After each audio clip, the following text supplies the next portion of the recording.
Bagamat maputik at may mayat-mayang pagbuhos ng ulan, hindi nito natinag ang mga deboto na sumama sa traslasyon ng itim na Nazareno.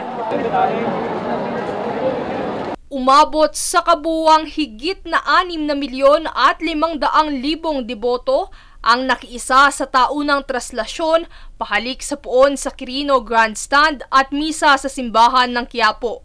Isa si Aling Lisa sa mga debotong matagal nang namamanata sa Poong Nazareno na base sa kaniyang salaysay ay ginagawa niya na mula noong siya ay dalaga pa. Kumbaga pangalawang buhay ko na to. Sa kanya ko hiniling nung nanganak ako nung huli ko, nung pang-apat na anak ko. Naging clam siya kasi ako nung. Tapos siya lang yung tinawag ko, yung Nazareno. Ayun naman, awa ng Diyos, nagising naman ako.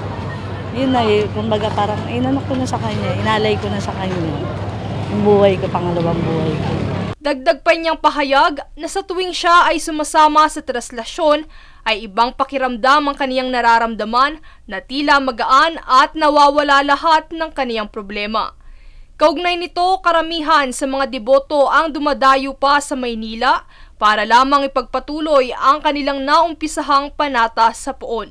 Ang sarap po, sobrang sarap pong sa pakiramdam na makahawak sa lubid at makasampa sa likod ng krus. Isa rin si Tatay Elias, edad 66, na magpahanggang ngayon ay sumasama sa prosesyon ng andas ng Nazareno. Oo, kaya ko pa. Kaya lang din ako pwede sumabay sa lubid. Sa kabilang banda, isa rin sa mga paraan ng panatang ginagawa ng mga deboto ay ang pagpuprosesyon ng kanilang mga imahe ng Nazareno, gayon din ang ilang nagpapahalik sa kanilang mga Nazarenong nakalagak sa mga tent at platform sa mga kalyeng dadaanan ng traslasyon. Sa iba pang kaganapan, isinagawa rin ng taunang tradisyon ng Dungaw, kung saan inilalabas ang imahe ng Our Lady of Mount Carmel bilang pagbibigay kortesiya sa pagdaan ng replika ng itim na Nazareno sa San Sebastian Church.